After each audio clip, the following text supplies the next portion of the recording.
All right, so I want to talk a little bit more about the GSEs. They're on page 237. Fannie Mae, Freddie Mac, all of these, 3 or 4. There's a chart, figure 13.1, I would understand if I were you. It talks a little bit about which companies like which. All 3 of these now are government sponsored. Way back in the Obama timeframe, we bought these, we being the government. Fannie Mae, created as a government agency in 1938, and Ginnie Mae was the other side of that, was privately owned but ran by the government. Okay? So Fannie Mae deals traditionally in conventional loans, so they love to buy conventional loans. They'll buy FHA insured loans and VA guaranteed loans. Freddie Mac, you guys heard the song Red Solo Cup by Toby Keith? There's a line in it that says, "It's not decomposable, and unlike my house, it's not foreclosable. Freddie Mac can kiss my ass." That's what we're talking about. Freddie Mac loves the conventional loans, so they will buy conventional loans on the secondary market. Farmer Mac is one that is the USDA loan, or the agricultural loan. It's a really cool loan. We're going to talk a little bit more about it. I've used it a couple different times, or I've had clients that have used it a couple different times.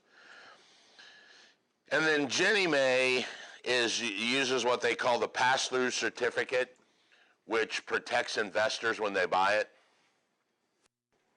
Ginnie Mae is the sister to Fannie Mae. All right. I'm sorry? Ginnie Mae is what? Conventional? Yeah, Freddie Mac's the conventional. Ginnie Mae is the special assistance loans that have the pass-through certificate. Now, what happens, though, is banks typically don't do one loan. They will put these in what they call pools. So while you can buy them, very often it's hard because banks like to sell them in groups of thousands or 10,000s, like that. So, they're coughing up $8 and $10 million at a time to buy these. Very seldom do they sell them 1 or 2 at a time. So while you can do it, it's hard to find a bank that'll sell you just one loan. It's out there, it's just hard to find. So they typically sell them in blocks or pools, or what are the 2 names that they love. That's just a group of these together, and they'll sell all of them at one time. All right? Now I want to talk about this other loan that we've mentioned 3 or 4 different times. It's called a conventional loan. The problem that I have with the lending world right now is there are people that are playing with these words, lenders that are playing with these words. So, because I know a lender right now that calls their loan conventional and they're loaning 90%. But what I need you guys to know, by definition, a conventional loan is an 80% loan to value on the loan.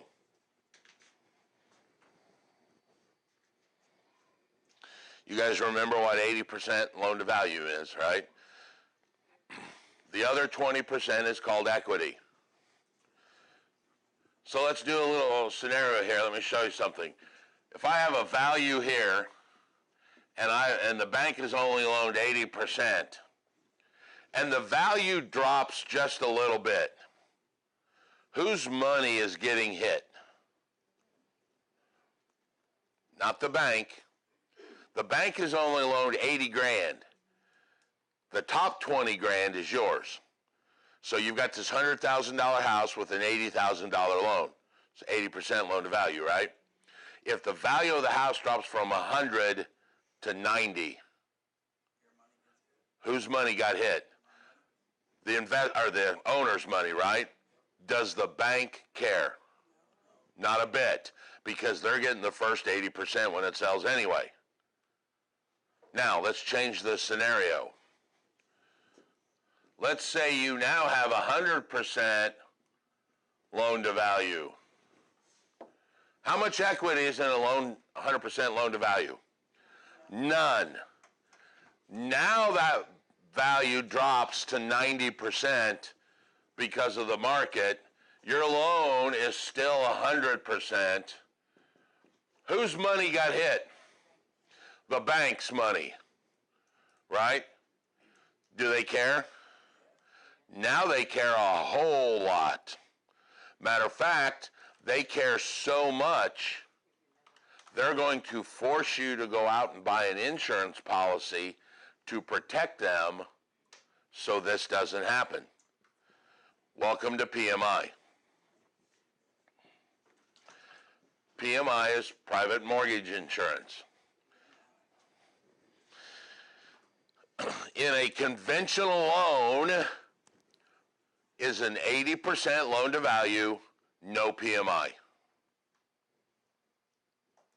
Because at 80%, you don't need the insurance. If it drops, it's your money, the bank doesn't care. 80%, we've mentioned once before, this is that magic number that most lenders use. Where it came from, I don't know. Why it wasn't 75 when they first started this. 80 is the number. If you borrow above 80%, most lenders, if not all, are going to force you to get PMI too. Because they want that policy that says, if you as the borrower lose your job, let the house go in disrepair, and we have to take the house back through foreclosure and sell it, and we lose money because you messed up, we want an insurance policy that we can turn to and go, hey, you need to make me whole. So that's what PMI does. PMI's policy protects the lender, but you pay for it.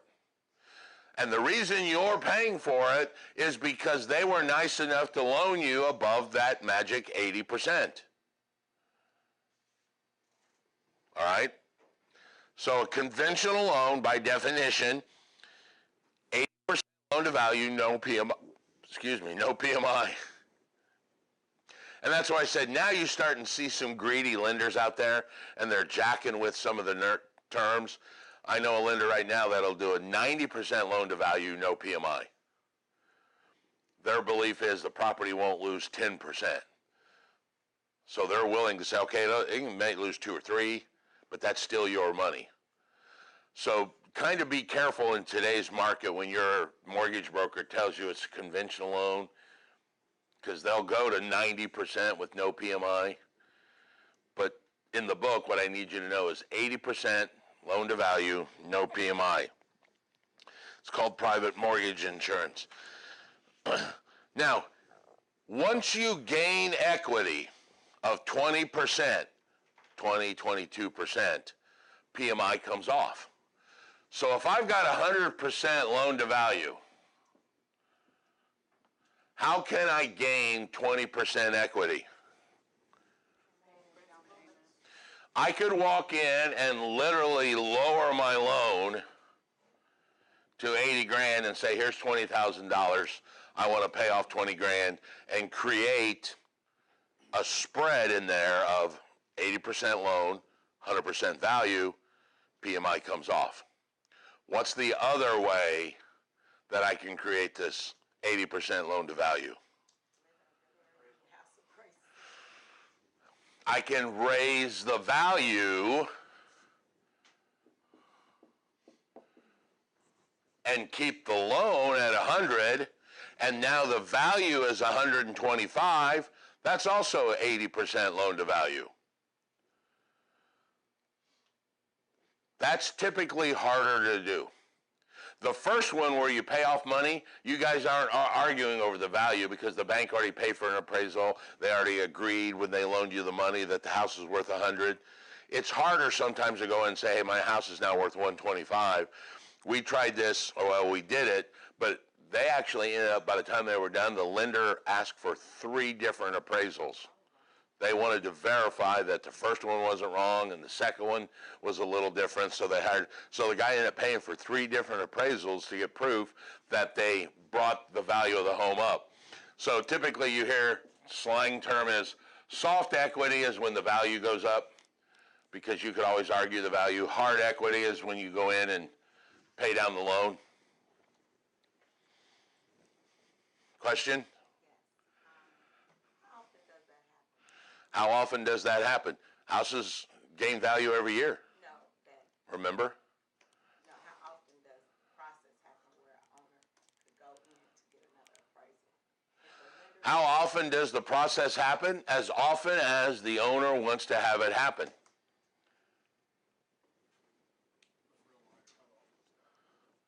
In real life, if they're trying to get rid of PMI, they'll go into their bank and go, hey, I think the value, I've now been here 3 or 4 years, I live in Center Grove, I think the value's now gone up, I want to get rid of my PMI, what do I need to do? The bank's going to say, you got to prove to us that your house is now appraised or appreciated 20%. We want you, Mr. Borrower, to buy an appraisal.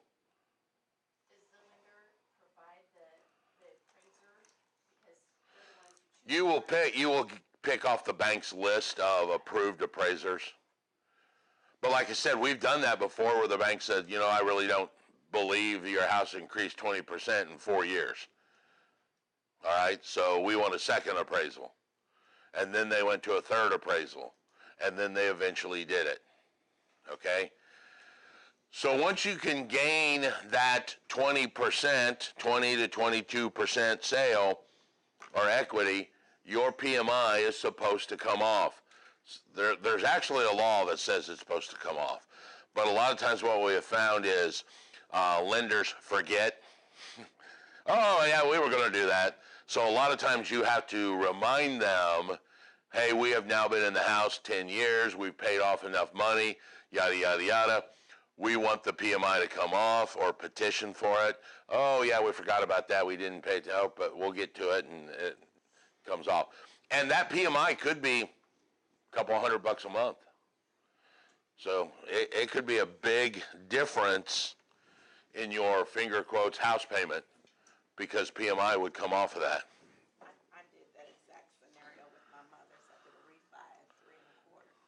Her house appraised for 125. I spent a whole year paying down her principal. Yeah. And then had PMI come off because I had a good convention for 2. Spent the whole year paying down the principal so you could get that equity.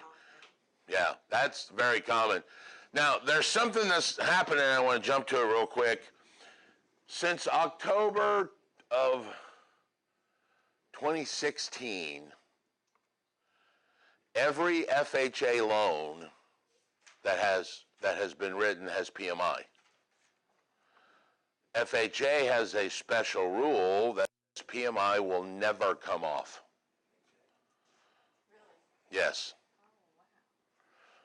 So if you get an FHA loan after October of 15, which is anything we do now, you're going to get hit with PMI. We'll talk about it here in just a minute why. But they wrote a rule in for FHA insured loans, or FHA guaranteed loans, rather. Insured, yeah, it's VA guaranteed. That PMI will never come off during the life of the loan. There's a little caveats in there, but we're not going to get into it. So the question I want to ask you, and before you just answer real fast, think about this. The fact that FHA says PMI is never going to come off our loan, is that a good thing or a bad thing? You think it's a good thing? Good thing to the lender, yeah, because if the market fails, then it's protected. If the market fails, it's protected. That's from the lender's point of view. It depends. It took me a couple days to think this through, but here's what I came up with. I think it's a good thing because here's what's going to happen. What is FHA designed to do? Help first-time buyers, underprivileged buyers, buyers with no money, all of that, right? So once they help a buyer, their money is tied up for 30 years. Unless they can force that buyer to refinance them out. And what's the best way to force a buyer to refinance them out? Make the pain point so hard that the buyer literally wants to force them out. So think about this. This is actually a good thing. The first couple of years, you're not going to have the equity anyway, so it doesn't matter. You're paying PMI. But that 5th or 6th or 7th year, when you start getting the equity and you want to keep the FHA loan, hey, go ahead. Pay the other $200 a month. But what most people are going to do is like, oh, I can refinance my loan and get rid of the PMI because now I have that 20% equity and lower my house payment. That's exactly what FHA wants you to do, because when they refinance, what happens? New money comes in, they get their money back, and they can now help another person. So believe it or not, I think it was actually a genius move on FHA's part to create a pain point for you guys, or us guys, so hard that we actually want to give them their money back so they can help another person. So I think it's really a good thing that they added this rule that FHA's PMI never comes off. Okay? Because it's going to force you in 4 or 5 years to refinance them out, give them their money back, and let's help more people. Question? No? Comment. The only thing that I see from that is the disenfranchised people who use FHA don't usually have that knowledge to know to refinance. The disenfranchised people don't have that knowledge. That becomes incumbent upon a mortgage broker to educate that person and say, hey, you've had an FHA mortgage now 4 or 5 years. Let me sit down and show you what we can do for you. So there does need to be that educational portion in there. So I agree with that the average person doesn't understand that, but they understand the pain. So hopefully even a disenfranchised person that may know somebody that says, oh, I can refinance you and not, oh, tell me more. So let's hope that can get out like that. All right, change audio.